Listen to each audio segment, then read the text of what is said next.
लेकिन बने रहने की चाहत। उत्तर प्रदेश के एक छोटे से शहर बिजनौर में एक पुराना सा घर था, लेकिन वह बहुत खुशहाल घर था।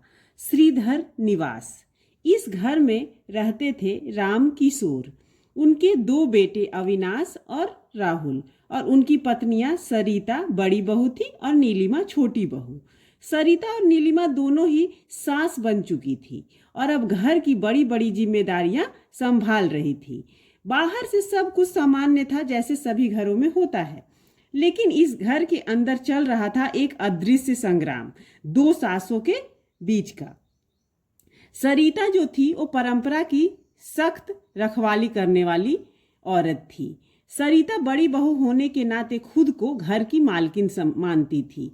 हर बात में उसका हस्तक्षेप होता था। क्या पकाना है, क्या पहनना है, यहाँ तक कि बच्चों को स्कूल कब छोड़ना है, ये भी वही तय करती थी।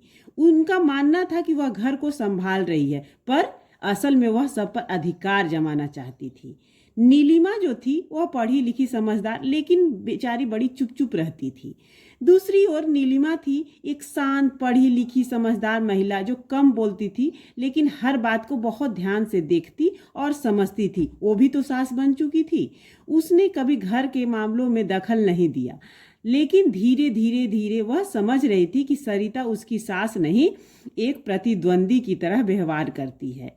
सरिता हमेशा नीलिमा को नीचा दिखाने की कोशिश करती थी। चाहे सब्जी में नमक कम हो या कपड़े देर से सूखे हों, सरिता को शिकायत कुछ न कुछ मिल ही जाती थी। एक दिन टकराव की शुरुआत हो गई। आखिर कब तक कोई किसी का सहन कर सकता है। एक दिन परिवार में तय हुआ कि इस साल दशहरे का कार्यक्रम बड़ी धूमधाम से मनाया जाएगा। सरिता ने पहले ही सब कुछ प्लान कर लिया था, कपड़े, सजावट, पूजा की विधि, सारा कुछ। लेकिन इस बार राहुल ने कहा, नीलिमा बहुत ही अच्छा रंगोली बनाती है, इस बार उसे सजावट की जिम्मेदारी हमें देनी चाहिए। सरिता को ये बातें तो बहुत बुरी लगी। उसे लगा कि उसका अधिकार छीना जा रहा है। उसे जो मालकिन बनने के जो नशा सवार था, उसे लगा कि वो अधिकार छीना जा रहा है। उसने ताना मारना शुरू कर दिया। राहुल, घर की साज सज्जा कोई स्कूल प्रोजेक्ट नहीं होती है, यह अनुभव मांगता है। नीलिमा ने नहीं कुछ कहा, बस मुस्कुरा दी, और लेकिन अंदर ही अंदर वह टूट रही थी। एक दिन एक साजिश का पता चल गया, कुछ इस तरह से। 2 दिन बाद घर में पूजा के लिए जरूरी सामग्रियां गायब हो गई।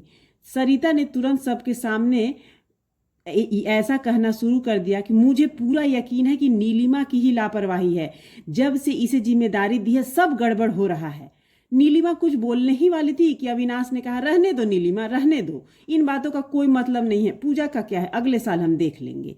नीलिमा की आंखों में आंसू आ गए। उसने कुछ नहीं कहा, लेकिन उस रात उसने चुपचाप पूजा के लिए सारी चीजें एक बार फिर खुद बाजार से जाकर खरीदी, और अगली सुबह जब सब उठे तो पूरी सजावट, रंगोली और पूजा की तैयारी देखकर सब चौंक गए। लेकिन इससे भी सरिता के मन पे कोई प्रभाव नहीं पड़ा और घर के सारे लोग सरिता के ही तरफ से बोलने लगे। एक दिन ऐसे ही नीलिमा दोपहर में बैठी हुई थी तो उसे लगा चलो स्टोर रूम में साफ कर देती हूँ। नीलिमा को कुछ ढूंढना भी था। वह स्टोर रूम में गई। वहाँ पुराने बक्से पड़े हुए थे, अलमारियाँ थी। वहाँ पुराने बक्से में उसे एक पुराना खत मिला जो सरिता के हाथ से लिखावट में था। सरिता अपनी माँ को खत लिखी थी कि माँ, मैं नीलिमा को कभी स्वीकार नहीं कर पाऊंगी। मुझे डर है कि अगर वह इस घर में अपने तरीके से रहने लगी तो सब उसे ही बेहतर मानने लगेंगे। मैं नहीं जानती कि कोई भी मुझसे मेरी जगह छीने, चाहे वह मेरी नंद हो या मेरी देवरानी, क्योंकि वो मुझसे अच्छी पढ़ी लिखी है। मैं जानती हूँ कि वो मुझसे अधिक काबिल है, लेकिन मैं उसे अपनी जगह नहीं दूंगी। नीलिमा यह खत पढ़कर स्तब्ध रह गई। वो समझ गई कि सरिता की जलन का कारण उसका व्यवहार या गलती नहीं, बल्कि एक असुरक्षा की भावना है जो उसने वर्षों से पाल रखी है। उसे मालकिन बनने की नशा सवार है। अगली सुबह नीलिमा ने सरिता से कहा कि दीदी, मैं इस घर से जा रही हूँ। मुझे अब लगता है कि मैं आपके बराबर की नहीं हूँ। आपकी समस्या मैं बन गई हूँ।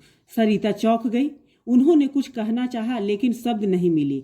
नीलिमा ने वह खत उसके सामने रख दिया और बोली, मैं जानती हूँ कि आपने मुझे कभी स्वीकार नहीं किया, पर मैं आपको हमेशा अपनी बड़ी दीदी मानती रही दीदी। लेकिन अब मैं थक गई हूँ ये साबित करते करते कि मैं बुरी नहीं हूँ। सरिता की आंखों में आंसू आ गए। उन्होंने धीरे से कहा, मुझे माफ़ कर दे नीलिमा, मुझे माफ़ कर दे नीलिमा। मैं डर गई थी और उस डर में मैं खुद भी वो बन गई जो कभी बनना नहीं चाहती थी। बस वह भावुक हो गई। इसी तरह से कहानी समाप्त हुई। उस दिन के बाद सब कुछ बदल गया। सरिता ने पहली बार नीलिमा से खुलकर बात की, अपनी असुरक्षा साझा की और धीरे धीरे वह सच में बदलने लगी। अब दोनों सासें एक दूसरे की ताकत बन गई और घर में फिर से वही प्यार और अपनापन लौट आया, जहाँ कोई किसी से बड़ा नहीं, सब एक दूसरे के अपने थे। इससे हम ये सीख सकते हैं कि रिश्तों में सबसे बड़ा जहर होता है तुलना और असुरक्षा, और सबसे बड़ी औषधि होती है स्वीकृति और संवाद। जब हम किसी को नीचा दिखाने की बजाय उसे समझने लगते हैं, तभी असली परिवार बनता है।